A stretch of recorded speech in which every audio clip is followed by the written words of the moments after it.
하나님의 말씀을 보도록 하겠습니다. 하나님의 말씀은 요한복음 6장 1절에서 13절 말씀입니다. 말씀을 보겠습니다. 그 후에 예수께서 디베랴의 갈릴리 바다 건너편으로 가시매 큰 무리가 따르니 이는 병자들에게 행하시는 표적을 보았음이로라. 예수께서 산에 오르사 제자들과 함께 거기 앉으시니 마침 유대인의 명절인 유월절이 가까운지라.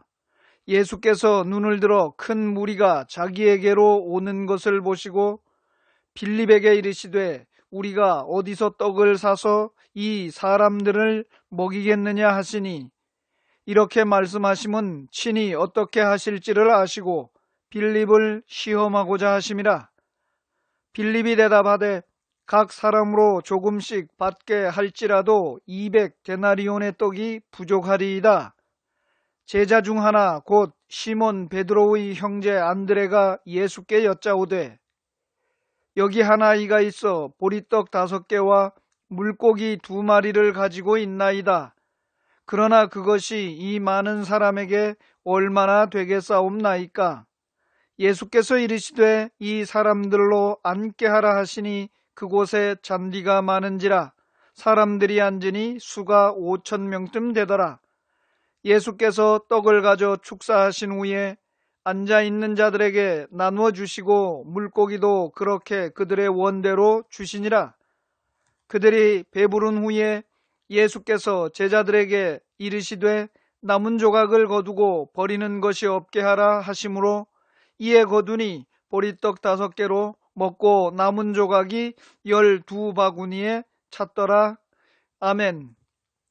오늘은 이 말씀을 가지고 오병이어와 예수 그리스도라고 하는 주제로 말씀을 나눌 때에 은혜가 충만하기를 원합니다.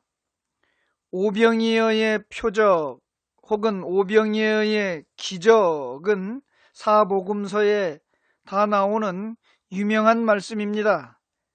이 오병이어의 표적이 나타내는 것이 무엇이겠습니까? 사람들은 이 말씀을 5,000명을 먹이신 예수님의 기적에 초점을 맞춥니다. 예수님을 따라가면 풍성한 세상의 복을 받는다라고 말을 합니다. 예수를 믿으면 오병이어의 기적을 주셔서 세상에서 잘 먹고 잘 사는 그런 풍성한 복을 받는다라고 말을 합니다. 이렇게 말하면 말하는 사람이나 듣는 사람이나 인간의 욕심을 부추기는 사탄의 유혹을 따라가는 어리석은 것이 됩니다. 디모데전서 4장 1절 말씀을 보면 그러나 성령이 밝히 말씀하시기를 후일에 어떤 사람들이 믿음에서 떠나 미혹하는 영과 귀신의 가르침을 따르리라 하셨으니 라는 말씀에서 보면 사탄은 미혹하는 영, 귀신의 가르침을 가르친다는 것입니다. 사탄은 육신의 것, 세상의 것으로 유혹하여 영적인 것을 보지 못하도록 하는 것이 사탄의 가르침이고 미혹하는 영의 주 목적입니다. 그러나 예수님은 사람이 보고 듣고 경험한 세상적인 것을 비유로 들어서 영적인 것, 하늘의 것을 보여주십니다. 사도행전 17장 11절 말씀을 보겠습니다. 베레아에 있는 사람들은 데살로니가에 있는 사람들보다 더 너그러워서 간절한 마음으로 말씀을 받고 이것이 그러한가 하여 날마다 성경을 상고함으로. 그렇습니다. 우리는 이 베레아 사람들과 같이 이렇게 신사적이 되어서 하나님의 말씀을 간절한 마음으로 받되 그 말씀이 성경적이고 복음적인가에 대해서 상고 연구해야만 합니다. 그저 어떤 사람이 설교자가 이렇게 말하였다라고 해서 특히 육신적인 것에 초점을 맞추어 복을 받는다라고 말하는 것들에 대해서 우리는 주의 깊게 성경적이고 복음적인 것을 바라보고 따라야 할 것입니다. 또한 이 오병이어의 사건을 보고 유대인들도 모세가 광야에서 준 떡인 그런 그 육신의 떡 만나를 말하고 있습니다. 이때의 예수님은 하늘로부터 아버지께서 세상에 생명을 주는 참 떡에 대해서 그 유대인들에게 말씀을 하십니다. 요한복음 6장 26절로 33절의 말씀을 읽어보도록 하겠습니다. 예수께서 대답하여 이르시되 내가 진실로 진실로 너희에게 이르노니 너희가 나를 찾는 것은 표적을 본 까닭이 아니요 떡을 먹고 배부른 까닭이로다. 썩을 양식을 위하여 일하지 말고 영생하도록 있는 양식을 위하여 하라. 이 양식은 인자가 너희에게 주리니 인자는 아버지 하나님께서 인치신 자니라. 그들이 묻되 우리가 어떻게 하여야 하나님의 일을 하오리이까? 예수께서 대답하여 이르시되 하나님께서 보내신 이를 믿는 것이 하나님의 일이니라 하시니 그들이 묻되 그러면 우리가 보고 당신을 믿도록 행하시는 표적이 무엇이니까? 하시는 일이 무엇이니까? 기록된 바 하늘에서 그들에게 떡을 주어 먹게 하였다 함과 같이 우리 조상들은 광야에서 만나를 먹었나이다. 예수께서 이르시되 내가 진실로 진실로 너희에게 이르노니 모세가 너희에게 하늘로부터 떡을 준 것이 아니라 내 아버지께서 너희에게 하늘로부터 참 떡을 주시나니 하나님의 떡은 하늘에서 내려 세상에 생명을 주는 것이니라. 이와 같이 예수님은 유대인들조차도 영적인 것, 하나님 나라의 영원한 생명에 관한 참떡에 대하여 알지 못하고 이 오병이어의 기적을 통하여 5,000명을 먹이신 이런 그 육신적인 풍성함을 보고 말할 때에 바로 예수님께서는 이와 같이 하늘의 떡, 영원한 생명의 떡에 관한 것을 말씀하시는 것을 보게 됩니다. 그렇다면 이 오병이어의 사건이 보여주는 예수 그리스도에 관한 것은 어떤 것이겠습니까? 예수님께서 말씀하시고자 하는 것은 이 오병이어의 기적을 통해서 이방인의 구원과 이스라엘의 종말에 관한 것을 말씀으로 나타내 보여주시고자 하는 것입니다. 이 오병의 병이라고 하는 말은 떡병자, 떡입니다. 헬라어 알토스, 이 떡과 양식을 말하는 단어이지요. 그리고 히브리어 레헴이라고 하는 이 단어가 바로 빵이며 떡입니다. 따라서 오병은 5개의 떡을 말씀하고 있죠. 구약의 떡상에는 12개의 진설병을 진설해 놓습니다. 출애굽기 25장 30절을 보겠습니다. 상위에 진설병을 두어 항상 내 앞에 있게 할지니라 라고 하나님께서 말씀하십니다.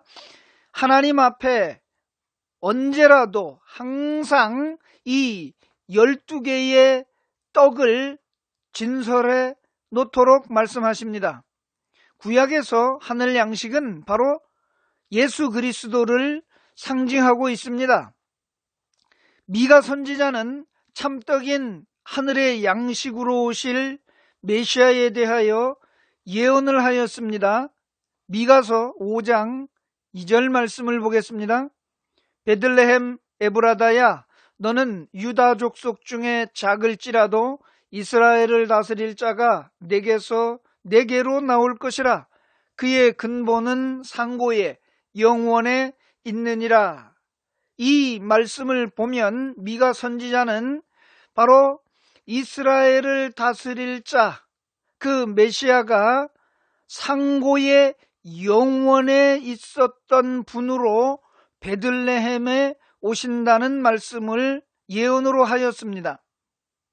이제 마태는 이 미가 선지자의 예언대로 참떡이신 예수님이 오신 것을 마태복음 2장 4절로 6절에서 이와 같이 말씀을 기록해 주고 있습니다. 왕이 모든 대제사장과 백성의 서기관들을 모아 그리스도가 어디서 나겠느냐 물으니 이르되 유대 베들레헴이오니 이는 선지자로 이렇게 기록된 바 또 유대 땅 베들레헴아 너는 유대 고을 중에서 가장 작지 아니하도다.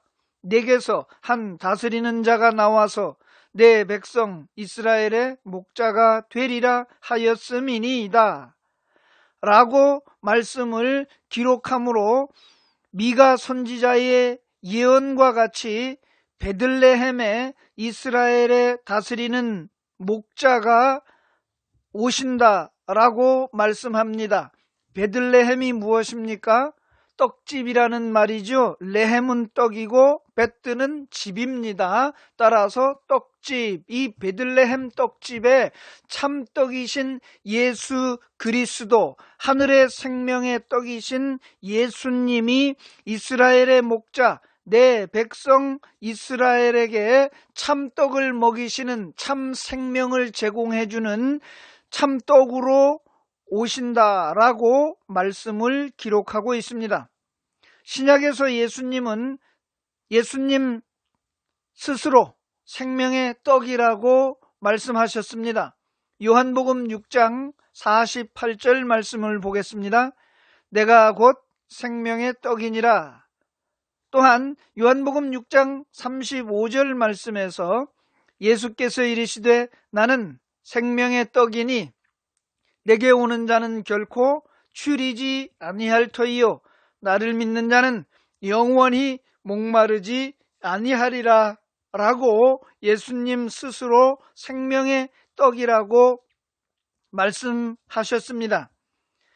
우리에게 기도를 가르쳐 주신 예수님께서 말씀하신 주기도문에서 일용할 양식이라는 것도 내일의 양식, 즉 앞으로 있어야 할, 내가 먹어야 할 양식에 대하여 기도를 하는데 이 땅에서 필요한 양식과는 완전히 차원이 다른 이 양식은 어떤 양식입니까? 생명의 떡, 진리, 말씀, 예수 그리스도를 나타내고 있는 것이 주기도문에서 말씀하고 있는 일용할 양식인 바로 이 영원한 양식, 참떡이신 생명의 양식, 하늘의 양식, 예수 그리스도를 구하라는 말씀입니다. 오늘 나는 이 땅의 양식으로 배고프고 갈급해하고 있습니까? 아니면 생명의 양식, 진리의 말씀으로 목말라 하고 있습니까? 육의 양식은 영원한 양식의 모형일 뿐입니다. 육의 양식으로 배부르려고 하는 자는 그 자체가 사망입니다. 육의 양식을 통해서 영원한 양식을 깨달아 그 생명의 양식인 말씀을 구하는 자는 영생을 얻게 되고 영생을 소유하게 됩니다. 바로 이 떡은 하나님의 말씀을 상징합니다. 떡 5개는 말씀 5개로서 모세 오경인 율법을 상징한다라고 보겠습니다. 그리고 물고기는 그리스도를 상징하는 말입니다. 물고기라는 단어의 고대 그리스어는 익투스라고 쓰며 이렇게 익투스라고 발음을 합니다. 단순해 보이는 물고기라는 단어와 이 물고기 모양 속에는 거대한 신앙 고백이 숨겨져 있습니다. 예수 그리스도는 하나님의 아들이시요 우리의 구원자이십니다 라고 하는 뜻이 이 물고기의 단어인 익투스라고 하는 이 단어에 들어 있습니다. 이에수스, 즉 예수, 크리스투스, 그리스도, 데오스, 하나님, 휘오스, 아들, 소조메테, 구원자라고 하는 이 단어의 뜻이 바로 예수 그리스도는 하나님의 아들, 우리의 구원자라고 하는 말입니다. 이것이 바로 물고기 익투스의 단어 속에 담겨있는 신앙 고백이었습니다. 기원 후 초기에, 즉 1세기 때에 그리스도교는 로마 정부로부터 불법인 모임으로 선고를 받습니다. 그래서 크리스찬들은 심하게 박해를 받았고 심지어 그들의 믿음 때문에 죽기까지 해야 했습니다. 그들은 기도하고 예배드리기 위해서 비밀리에 만나기 시작했습니다. 공공장소에서 서로를 알아보는 방법 중에 하나가 바로 이 물고기 모양을 이용하는 것이었습니다. 한 사람이 발로 땅 위에 물고기 모양의 윗부분에 반을 그리면 다른 사람이 다가와서 그 나머지 아래 부분의 반을 그렸으며, 이런 약속을 통해 그들은 서로가 같은 믿음을 가진 자라는 것을 확인하곤 했습니다. 하나님의 말씀에 의한 물고기가 상징하는 것은 요나의 표적으로 요나가 3일을 물고기 뱃속에 있었습니다.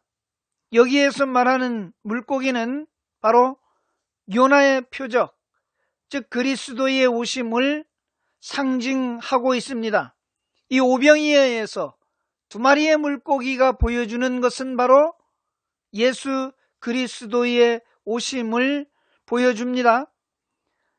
따라서 예수님께서 이 요나의 표적, 물고기 뱃속에서 니느웨를 구원하라고 물고기를 통해서 요나를 보내게 됩니다. 예수님은 이 요나의 표적, 물고기를 통해서 니느웨를 구원하러 가게 되는 이 요나의 표적을 통해서 예수님께서 바로 이와 같이 오시는 것을 말씀을 하십니다. 마태복음 12장 38절로 40절의 말씀을 보겠습니다. 그때에 서기관과 바리새인 중 몇 사람이 말하되, 선생님이여, 우리에게 표적 보여주시기를 원하나이다. 예수께서 대답하여 이르시되, 악하고 음란한 세대가 표적을 구하나 선지자 요나의 표적밖에는 보일 표적이 없느니라. 요나가 밤낮 사흘 동안 큰 물고기 뱃속에 있었던 것 같이 인자도 밤낮 사흘 동안 땅속에 있으리라 라는 말씀으로 예수님께서 이 요나가 물고기 뱃속에 3일 밤낮을 있었던 이것을 표적으로 들어서 말씀으로 예수님도 이 표적을 보이시겠다라는 말씀을 하시면서 이와 같이 오신다는 것을 상징해 주셨습니다. 이 물고기 2마리는 초림으로 오실 예수님과 두 번째 재림으로 오실 예수님에 관하여 상징한다고 볼 수가 있습니다. 이렇게 오병이어를 통해서 이제 예수님께서 먼저 이방인들 5,000명쯤 되는 그 갈릴리 디베랴 바다편 건너편에 모여있는 이 수많은 사람들을 먹여주셨습니다. 이 갈릴리 쪽 지방은 이방인들이 살고 있는 지역이기도 합니다. 따라서 유대인들은 이방인들이 모여있는 이 갈릴리 쪽 여기를 상당히 더러운 곳, 개 같은 곳으로 취급을 하고, 사마리아 지역에 있는 사람들에 대해서는 참 개같이 취급을 했던 유대인들의 모습을 성경을 통해서 볼 수가 있습니다. 역시 예수님께서 이 오병이어의 기적을 행하셨던 이 장면 속에서도 여기에 모여들었던 이 많은 사람들은 대부분 유대인들이라기보다는 이방인들일 가능성이 많이 있습니다. 따라서 이 이방인들을 먹이고 그리고 남은 것들을 12바구니에 버리지 말고 거두라고 말씀을 하셨습니다. 남은 조각을 버리지 말고 12바구니에 거두라고 하신 이 12바구니의 12은 무엇을 말하고 있습니까? 이스라엘의 12지파로서 곧 이스라엘 민족을 말하고 있습니다. 하나님 앞에 진설해 놓았던 이 진설병은 바로 항상 12개를 놓았습니다. 바로 이것은 이스라엘의 12지파를 의미하는 것으로 하나님 앞에 이와 같이 모든 천하만민의 대표격으로 불러내신 이스라엘의 12지파를 상징하고 있습니다. 이 12바구니의 남은 조각, 이 떡 조각을 거두어 들여서 이 12바구니에 남은 것은 바로 이스라엘 12지파가 먹어야 하는 것을 보여줍니다. 이스라엘은 예수님이 두 번째 오실 때까지 이 하나님의 말씀을 깨닫지를 못하고 모른다고 하는 것입니다. 예수 그리스도께서 재림하셔서 메시아 왕국을 건설하실 때에 이 율법이 이스라엘에게 필요합니다. 오병은 5개의 떡인 모세 오경입니다. 하나님의 말씀인 율법을 깨닫지 못하는 이스라엘을 위해서 이 12바구니의 조각을, 즉 이방인들이 먹고 남은 것을 거두어서 두는 것입니다. 무엇 때문에? 이스라엘을 위해서 남겨두어야 하는 것입니다. 지금 이스라엘 12지파가 깨닫지 못하는 것은 이방인의 충만한 수가 차기까지 깨닫지 못하는 것이고, 이방인의 충만한 수가 차게 되면 그들이 깨닫게 되는 것입니다. 그래서 이 이스라엘을 위하여 12바구니에 먹고 남은 떡을 남겨두는 것입니다. 이것을 예수님께서는 진실로 너희에게 이르노니 천지가 없어지기 전에는 율법의 1.1획이라도 반드시 없어지지 아니하고 다 이루리라 라는 말씀을 하신 것입니다. 마태복음 5장 18절 말씀입니다. 진실로 너희에게 이르노니 천지가 없어지기 전에는 율법의 1.1획도 결코 없어지지 아니하고 다 이루리라 라는 말씀을 하셨습니다. 그렇습니다. 천지가 없어지기 전에는, 즉 종말 심판이 와서 이 천지가 없어지기 전까지는 이 율법의 1.1획이라도 없어지지 아니하고 다 남아서 이루어져야 하는 것입니다. 지금 이스라엘 12지파가 깨닫지 못하고 있지만 그들이 마지막 종말 심판 직전에 깨닫기 위해서는 이 율법이 그대로 남아 있어서 이루어져야 하는 것입니다. 로마서 3장 31절 말씀을 보겠습니다. 그런즉 우리가 믿음으로 말미암아 율법을 파기하느냐? 그럴 수 없느니라. 도리어 율법을 굳게 세우느니라고 말씀하고 있습니다. 우리가 예수님께서 이루어내신 이 율법을 믿음으로 받았다라고 해서 율법이 없어지는 것이 아닙니다. 그 믿음으로 말미암아 구원을 받게 만들었던 이 율법은 바로 예수 그리스도에게로 인도하는 초등학문이 되기 때문에 이 율법은 구원을 이루는 데 있어서 굳게 세워주는 것입니다. 따라서 이 모세오경인 율법을 통해서 깨닫지 못한 이 이스라엘 백성들은 이방인들의 수가 차게 되면 그들은 이제 이 율법을 통해서 완전한 하나님의 율법이 이와 같이 메시아를 통해서 이루어지게 되는 것을 깨닫게 되어 구원에 이르게 되고 이스라엘의 회복이 이루어진다는 말씀입니다. 따라서 이 율법이 온전히 이루어지는 것은 바로 율법을 지켜서 이루어지는 그 첫 번째 방법이 율법이 요구하는 대로 죽음으로 이루는 방법입니다. 이 죽음으로 이루는 방법을 예수님이 오셔서 이루셨고, 우리는 이 예수님이 죽음으로 이루신 것을 믿는 믿음 안에서 우리 안에서 이루어지는 것입니다. 그리고 두 번째 율법이 완전히 지켜져서 100% 이루어지는 방법은 두 번째 예수님이 재림으로 오셔서 이루어내실 메시아 왕국에서 이루어지게 되는 것입니다. 하나님의 아들인 메시아가 오셔서 하시면 이 율법이 완전하게 이루어진다는 것을 보여주실 때에 바로 사탄은 그 죄가 백일하에 드러나게 되는 것입니다. 율법을 완전하게 100% 잘 지켜내려면 이 사탄이 없어야 합니다.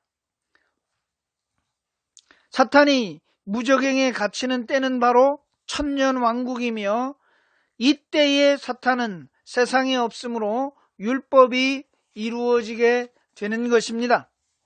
따라서 이스라엘은 왜 예수님이 두 번째 오실 때까지 하나님의 말씀을 깨달을 수가 없습니까? 이스라엘은 실패자의 표본입니다. 율법으로 실패할 수밖에 없는 인간의 모습을 대표적으로 보여주고 있는 것이 이스라엘입니다. 하나님을 떠나 실패한 모든 인간, 천하 만민을 구원하기 위해서 이스라엘은 예수님이 두 번째 오실 때까지 하나님의 말씀을 깨닫지 못한다는 사실입니다. 창세기 22장 18절 말씀을 보겠습니다. 또 내 씨로 말미암아 천하 만민이 복을 받으리니 이는 내가 나의 말을 준행하였음이니라 라는 말씀 속에서 역시 하나님께서는 천하 만민에게 이 구원의 복을 주시기를 원하시는 것입니다.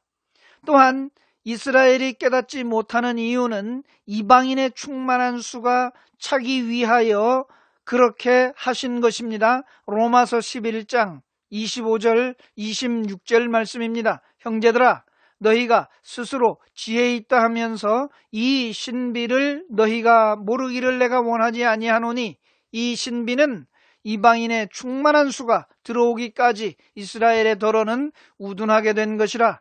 그리하여 온 이스라엘이 구원을 받으리라 기록된 바 구원자가 시온에서 오사 야곱에게서 경건하지 않은 것을 돌이키시겠고, 말씀하신 것과 같이 이방인의 수가 차기까지 이스라엘의 더러는 우둔하게 되는 것입니다.